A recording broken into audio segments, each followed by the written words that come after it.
Hello guys, bersama saya lagi dalam Alright Nopo Channel. Panas sahabat-sahabat semua. Kenyataan terkini daripada Tun Dr. Mahathir atau lebih dikenali oleh Parti PAS sebagai Mahazalim, Mahafiraun.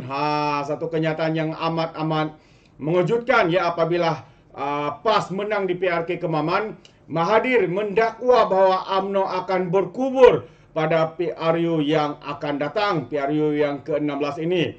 Benarkah sahabat-sahabat semua dakwaan daripada Mahathir ini? Dan Mahathir juga menambah kononnya calon Perdana Menteri adalah daripada Parti PAS, yaitu Samsuri. Jadi apa yang berlaku hari ini? Lokman Adam bangkit ya untuk menyekolahkan Tun Dr. Mahathir berkaitan dengan dakwaan beliau kononnya UMNO akan berkubur. Jadi sebelum kita menonton video ini sahabat semua, jangan lupa juga untuk terus support Alright Nopo Channel dengan cara tekan butang subscribe, like dan share. So, mari kita tonton bersama ya pencerahan daripada Lokman Adam. Terutamanya kenyataan daripada seorang bekas Perdana Menteri pernah berpeluang mentadbir negara 22 tahun. Kemudian disambung lagi berapa tahun? 22 bulan. Masih lagi teringin nak jadi Perdana Menteri buat kali ketiga.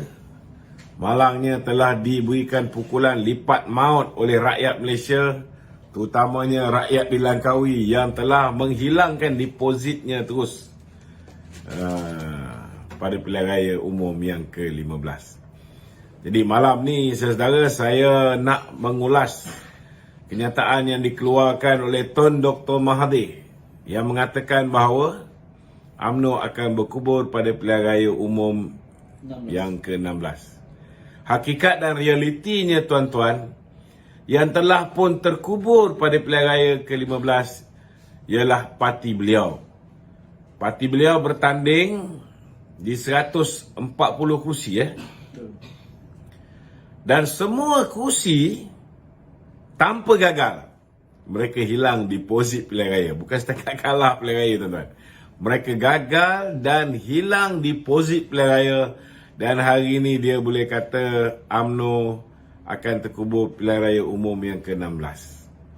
Jadi malam ni saya yakin ramai yang nak bertanya soalan. Soalan anda boleh diajukan di talian 019 481 9495 019 481 9495. Dan kalau ada sesiapa yang nak bertanya soalan secara live, boleh dibangkitkan ataupun boleh masuk kotak di TikTok supaya kita boleh bagi peluang untuk anda menyuarakan pandangan, boleh bertanya soalan apa pun boleh, insyaAllah. Okey, tanpa melengahkan masa, kita mulakan dengan soalan-soalan di studio terlebih dahulu. Silakan saudara Azrul. Okey, Tok. Saya tertarik bila Tun M mengatakan yang UMNO ni bakal berkubur PRU 16. Ya. Adakah UMNO ni akan bergerak secara solo PRU 16 kalau Mahathir mengatakan seperti itu? Dia pertama sekali, tuan-tuan kena faham kita kena tahu bahawa apa kebimbangan Tun Dr. Mahathir. Kalau misalnya Tun Dr. Mahathir ni dia rasa kalau UMNO terus-menerus bersama dengan PH, UMNO akan terkubur, adakah dia akan memberi nasihat yang baik kepada UMNO supaya UMNO mengukuhkan kedudukan dia meninggalkan PH?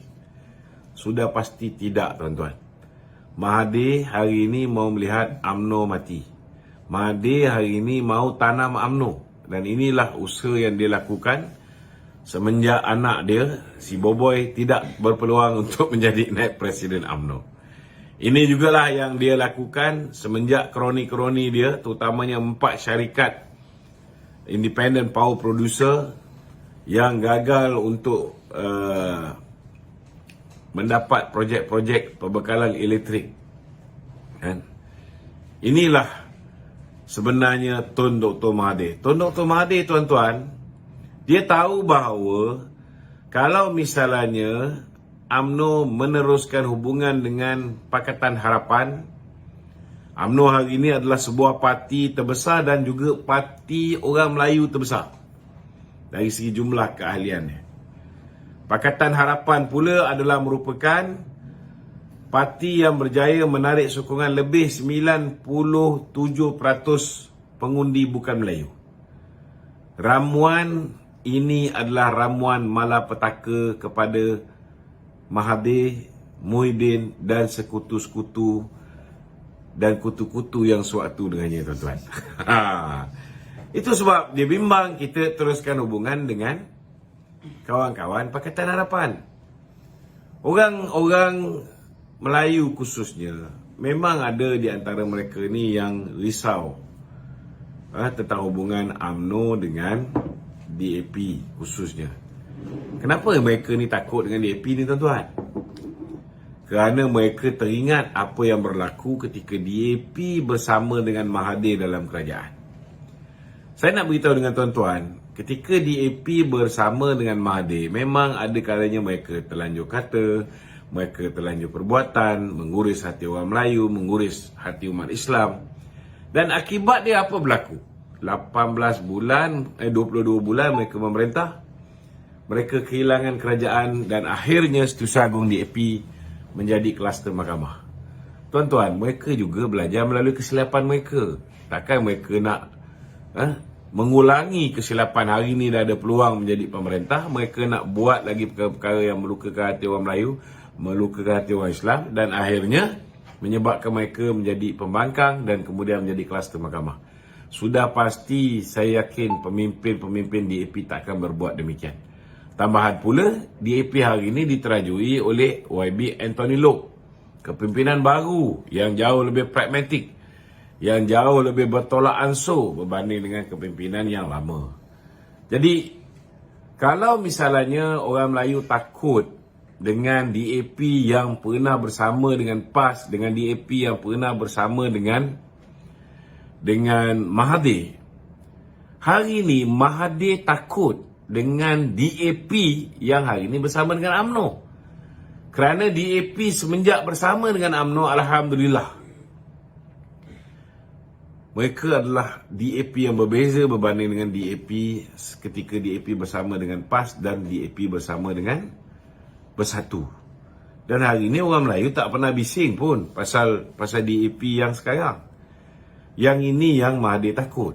Mereka boleh momokkan, boleh bodohkan orang Melayu dengan apa yang berlaku zaman DAP bersama dengan Mahathir. Tetapi kalau diberi masa lagi 4 tahun untuk Datuk Seri Anwar memimpin DAP, PAS, UMNO, Amanah dan juga PKR dan juga Kerajaan Perpaduan ini, saudara, lambat laun orang boleh terima DAP yang ada sekarang ni. Yang ini yang Mahathir takutkan. Dia tahu inilah ramuan malapetaka.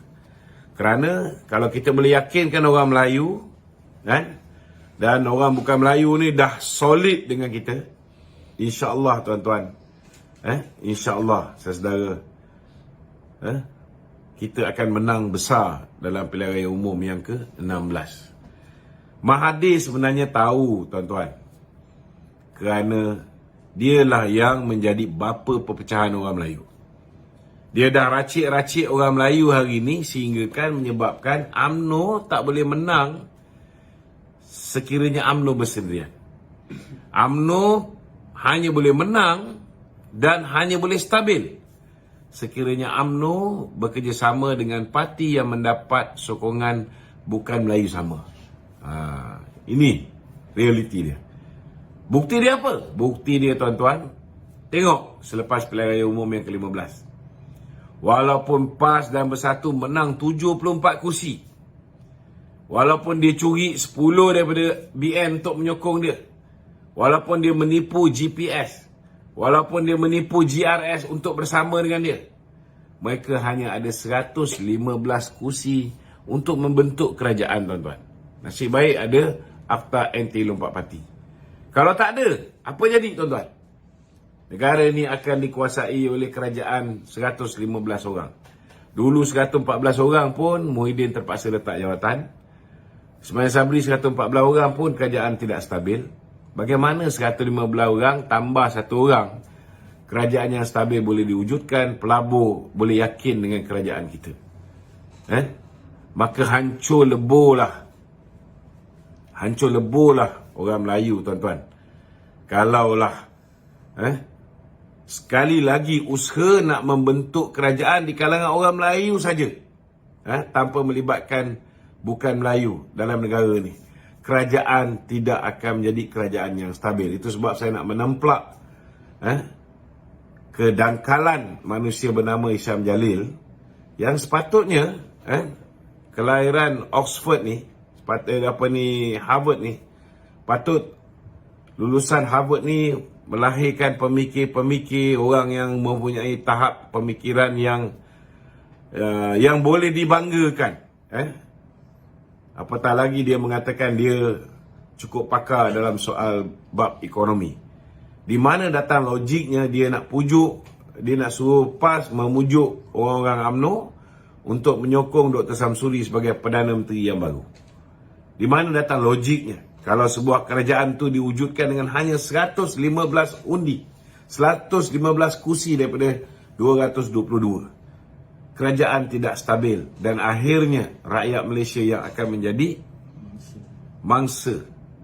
Apabila pelabur lari daripada negara ni, apabila kadar pengangguran meningkat semula, kita punya kadar jenayah meningkat semula, apa akan jadi pada negara ni, tuan-tuan? Itu sebabnya saya nak beritahu dengan sahabat-sahabat yang mereka cukup takut ni, kerana selepas ini kalau kita dapat yakinkan rakyat Malaysia bahawa kerajaan hari ini, kerajaan perpaduan boleh jaga orang Melayu, orang India, orang Cina, Kadazan, Dusun, Dayak, Lumbawang, Sing, semua jenis rakyat dalam negara ni dengan baik, insya-Allah, tuan-tuan, BN nak bertanding di mana saja, kita tak perlu takut kalau ada ramai pengundi-pengundi bukan Melayu. Tak macam dulu, kita hanya bertanding di kawasan Melayu je.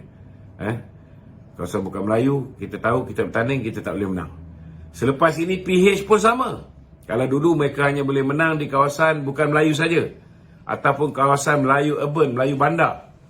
Lepas ini mereka boleh bertanding di mana saja dan insya-Allah kemenangan akan kita kecapi. Jadi saya nak beritahu dengan Tuan Dr. Mahathir yang otak dia semakin hari semakin tumpul disebabkan kenyanyukan dia ni. Pergi cermin diri hang dulu, sedarlah bahawa kamulah bapa perpecahan yang menyebabkan kuasa politik orang Melayu semakin hari semakin terhakis, semakin hari semakin lemah, dan kebergantungan orang Melayu kepada kawan-kawan lain menjadi lebih mendalam berbanding dengan sebelum ini. Punca dia ialah perpecahan yang kamu lakukan. Jangan lupa benda ni. Inilah manusia yang boleh kita tabalkan, bukan bapa pemodanan, tetapi bapa pemusnahan bangsa Melayu. Mahathir Mohamad, bapa perpecahan. Okey, begitu. Mukadimah saya pada malam ni. Kita akan buka soalan-soalan. Silakan. Okey, satu lagi tu dia juga ada mention dekat sini yang UMNO ni bukan lagi berjuang untuk bangsa, negara dan agama. Perjuangan UMNO ni adalah semata-mata duit dan untuk selamatkan kepimpinan yang terkait dengan jenayah. Mungkin dia cakap tentang Presiden UMNO daripada tahun 1981 sampai 2003. Kerana memang betul, saya tidak nafikan. Kerana di zaman keparatnya ini, zaman 81 sampai 2003 ni, kita ada seorang presiden keparat yang kepala otak dia hanya memikirkan tentang soal nak mengayakan anak-anak dia. Itu sebab anak-anak dia semua gagal menjadi jutawan. All of them are billionaires. They fail to be millionaires. They are billionaires. Adakah mereka ni mewarisi kekayaan datuk dia? Tak kira lah datuk dia jual cendol ke, datuk dia cikgu ke. Soal dia, datuk dia bukan seorang yang kaya. Mereka meraih kontrak-kontrak kerajaan. Daripada kontrak-kontrak besar sampaikan cadar hospital pantai pun, ni semua dapatkan anak beranak dia. untuk cuci. Untuk laundry pun dia sapu. So, tak payah cerita tentang orang UMNO hanya fikir tentang duit. Yang dia maksudkan itu ialah bekas Presiden UMNO yang menjadi Presiden UMNO 22 tahun. Mahathir Mohamad ataupun Iskandar Kuti. He's talking about himself. Dia cakap tentang diri dia sendiri. Yang mengaya-ngayakan dia punya kroni. Vincent Tan-nya, Tan Sri Ananda-nya, Tan Sri Arumugamnya, Ting Pak King-nya. Semua orang ni telah dikayakan oleh Mahathir Mohamad. Memanglah, betul lah. Dia cakap UMNO memikirkan duit saja. Tetapi Alhamdulillah, selepas beliau meninggalkan UMNO pada tahun 2015, kalau dulu IPP yang saya sebut empat IPP tadi, bukan hanya dia dapat supply kepada supply kepada TMB dengan harga elektrik ni 8 sen lebih mahal daripada harga yang dibekalkan oleh TMB sendiri. Tetapi 4 kroni Mahathir ni, Syed Mokhtar Al-Bukhari Malakoff, begitu juga dengan YTL, begitu juga dengan Tanjung Holding milik Ananda Krishna, begitu juga dengan Genting Sanyen milik Lim Gotong dulu.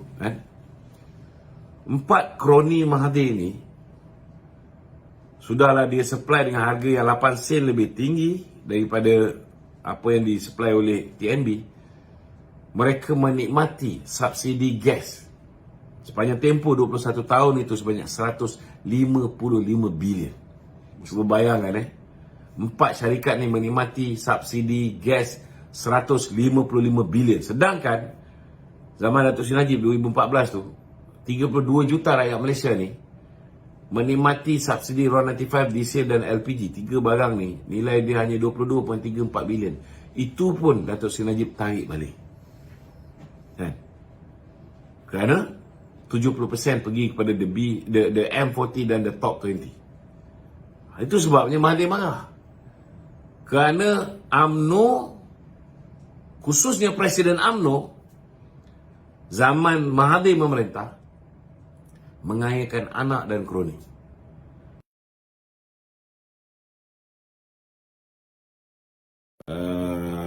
Belum lagi cerita tentang menara berkembar Petronas. Lambang cinta dia pada Siti Hasmah tu huruf H tu sebenarnya. Itu huruf H. Itu ramai orang tak faham. Dua-duanya Siti Hasmah yang menentukan siapa. Satu bagi kat kawan dia Jepun, satu bagi kat kawan dia Korea. Dari segi furniture dalam tu Artright, anak dia. Marble, anak dia. Semua anak beranak dia. Anak dia Mozani minat dengan kereta power car, supercar. Dia bina Sepang Circuit Formula 1. Lantik Mozani menjadi chairman. Semua cerita tentang anak dia. Dia bangunkan Putrajaya. Mana orang Melayu yang dapat? Hanya Ahmad Zakir Resources dapat buat masjid besi. Yang lain toke-toke kawan-kawan dia. Memanglah, betul lah dia cakap UMNO pada ketika itu fikir pasal duit. UMNO mana? Dia Mahathir. Bukan UMNO zaman Datuk Seri Najib ke zaman Datuk Zahid. He is talking about himself. Tapi Alhamdulillah UMNO telah diselamatkan daripada manusia keparat ini, daripada terus menjadi presiden kita. Dan di mana saja dia pergi, dia tetap membawa kecelakaan. Kita tengok dia pergi ke Bersatu, hancur Bersatu. Dia pergi ke Pejuang hancur lebu. Dia pergi ke GTA hancur lebu. Sekarang dia jadi penasihat kepada PAS di 4 buah negeri. Percayalah, kita tengok hasil dia dalam tempoh 4 tahun lagi. Jahanam. Jahanam. Okey? Okey, Dok. Saya nak petik juga ni kan. Kemenangan PAS di Kemaman ni adalah kemenangan orang Melayu, kebangkitan orang Melayu seperti yang digembar-gemburkan oleh Papa Gemuk. Papa Gemuk. Saya dah cakap berulang kali kan, bahawa pilihan raya negeri baik, pilihan raya kecil baik, itu hanya mewakili suara di kawasan parlimen, kawasan DUN atau kawasan negeri tersebut saja. Ianya tidak mewakili orang Melayu satu Malaysia. Kalau nak kira mewakili orang Melayu satu Malaysia, saya pun boleh cakap, disebabkan kita menang di Pulai, kita menang di Pelangai, kita menang di Simpang Jeram, maknanya orang Melayu seluruh Malaysia 52% menyokong kita. Dan bila kita ada sokongan 98% daripada bukan Melayu, maknanya kuatlah kita. Boleh kita cakap macam tu? Tak boleh. Pakai otak lah. Umur dah 90 tahun tapi bodohnya macam 115 tahun. Pakai otak berfikir. Pilihan raya negeri di Terengganu yang akan mempengaruhi dia, keputusan itu akan memberi gambaran tentang orang Melayu di Kemaman tu saja. Orang Melayu di Kemaman, betul, 2/3 daripada mereka bersama dengan PAS, 1/3 daripada mereka bersama dengan BN. Okey, ini kita boleh terima pakai. Tetapi tak boleh cakap kemenangan di Kemaman tu mewakili semua. Kalau guna kaedah tak berakal macam ni, saya boleh kata rakyat Malaysia ni semua bersama dengan kerajaan perpaduan. Kerana hari ini kita ada berapa negeri? 9 buah negeri bersama kita. Yang bersama PAS hanya 4 buah negeri. Betul tak? Boleh kita cakap macam tu? Maka semua rakyat Malaysia sebenarnya menyokong kita. Sebab kita ada 9 buah negeri bersama kita. PAS hanya ada 4 buah negeri. Bersatu, langsung tak ada. Pejuang, lagilah tak ada. GTA, hancur berderai. Boleh kita jawab macam tu? Jadi tak di boleh. mana kebangkitan Melayu tu? Di mana kebangkitan Melayu tu? Dia punya pun tak bangkit lagi dah. Kan? Begitu juga kalau dia kata dia hebat, dia boleh tukar kerajaan. Di mana datang logiknya? Hari ini 152 orang bersama Datuk Seri Anwar Ibrahim. Hanya 69 orang bersama dengan mereka. Maka hari ini boleh tak saya isytiharkan? Sebenarnya Bersatu, PAS, Mahathir, cuma tinggal keluarga 69. Boleh? So, ya deh. Kan? Cakap tu, ini pakailah sikit. Dia selalu tulis buku tentang dilema Melayu. Dia tulis buku tentang itu, tulis buku tentang ini. Nak menggambarkan dia seorang pemikir. But even an idiot can identify another idiot. So, cukup lah. Okey, ada lagi selain daripada nak cerita tentang Mahathir ni? Okey, Mahathir saya rasa cukup. Ada nak naik ya? Ada. Okey, naikkan dulu. Okey, naikkan dulu Hari ni kita ada 3 orang nak naik. Daripada London ni. Ikram. Alright guys, so itu dia pencerahan daripada Lokman Adam berkaitan dengan kenyataan daripada Tun Dr. Mahathir yang dikenali oleh Parti PAS sebagai Mahfiraun Mazalim kini menjadi penasihat mereka yang mengatakan kononnya UMNO bakal berkubur pada PRU 16. Jadi sebenarnya apa yang dikatakan oleh Mahathir itu seperti mana kenyataan ataupun pencerahan daripada Lokman Adam, ini adalah ketakutan terbesar daripada Mahathir untuk menghadapi PRU. Jadi apa yang mereka cuba lakukan hari ini memecahkan kerjasama hubungan antara Perikatan Pakatan Harapan dan juga Barisan Nasional. Jika mereka berjaya pecahkan, senanglah hati mereka. Tapi jika tidak, itu akan menjadi igawan buruk mereka pada PRU yang ke-16. Adakah anda setuju atau tidak, sahabat semua? Anda boleh berikan komen dalam ruangan komen. Tapi ingat, komen dengan cara berhemah. Jadi terima kasih. Sampai di sini saja. Izinkan saya untuk mengundurkan diri. Dan seperti biasa, peribahasa mengatakan, tak apapun kangkap, 2 tahun keinginan. Dalam bahasa Melayunya, tepuk dada, tanya selera. Sekian saja daripada Alright Nampak Channel. Kita berjumpa lagi. Bye-bye.